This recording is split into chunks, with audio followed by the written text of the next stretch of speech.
एक दिन गलील झील के किनारे जब यीशु अपने शिष्यों और भीड़ को परमेश्वर के राज्य के बारे में शिक्षा दे रहे थे, तब दिन ढलने लगा। लोग पूरे दिन उनकी शिक्षाओं को सुनते रहे और अब वे थक चुके थे।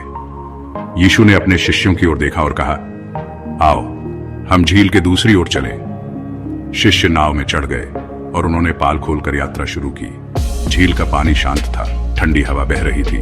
यीशु, जो पूरे दिन लोगों को सिखाने के कारण थक गए थे, नाव के पिछले हिस्से में सिरहाने रखकर सो गए। अचानक झील में एक भयंकर आंधी तूफान उठा। काले बादल छा गए, बिजली कड़कने लगी और हवाएं इतनी तेज हो गईं कि नाव डगमगाने लगी। पानी की लहरें इतनी ऊंची उठने लगीं कि नाव में पानी भरने लगा।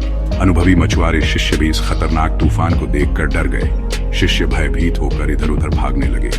कुछ नाव से पानी बाहर निकालने लगे तो कुछ अपनी जान बचाने की कोशिश करने लगे। लेकिन जब उन्होंने देखा कि यीशु अब भी गहरी नींद में है तो उनका धैर्य टूट गया। एक शिष्य हिम्मत करके यीशु के पास गया और हिलाते हुए बोला, गुरु हमें बचाइए, क्या आपको परवाह नहीं कि हम मर रहे हैं? यीशु धीरे से उठे। उनके चेहरे पर न कोई डर था न कोई घबराहट। वे खड़े हुए लहरों की ओर देखा और बोले, शांत हो, थम जा। और तुरंत ही जैसे ही यीशु ने ये शब्द कहे, तेज हवाएं थम गईं, लहरें शांत हो गईं और पूरा झील एकदम स्थिर हो गया। शिष्य अवाक रह गए।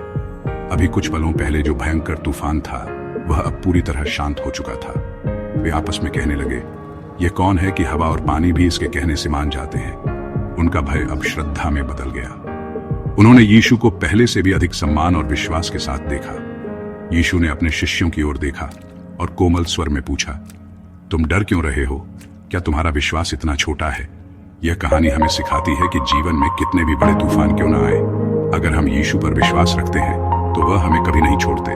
जब तक यीशु हमारे साथ हैं, हमें किसी भी चीज से डरने की जरूरत नहीं। क्या आपके जीवन में भी कभी ऐसा तूफान आया है जिससे आप डर गए हो?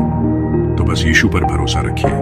अगर यह कहानी आपको पसंद आई हो तो वीडियो को लाइक करें, अपने दोस्तों और परिवार के साथ शेयर करें और चैनल डिवाइन बाइबल शॉर्ट्स को सब्सक्राइब करें। नई बाइबल कहानियों के लिए बेल आइकन दबाएं।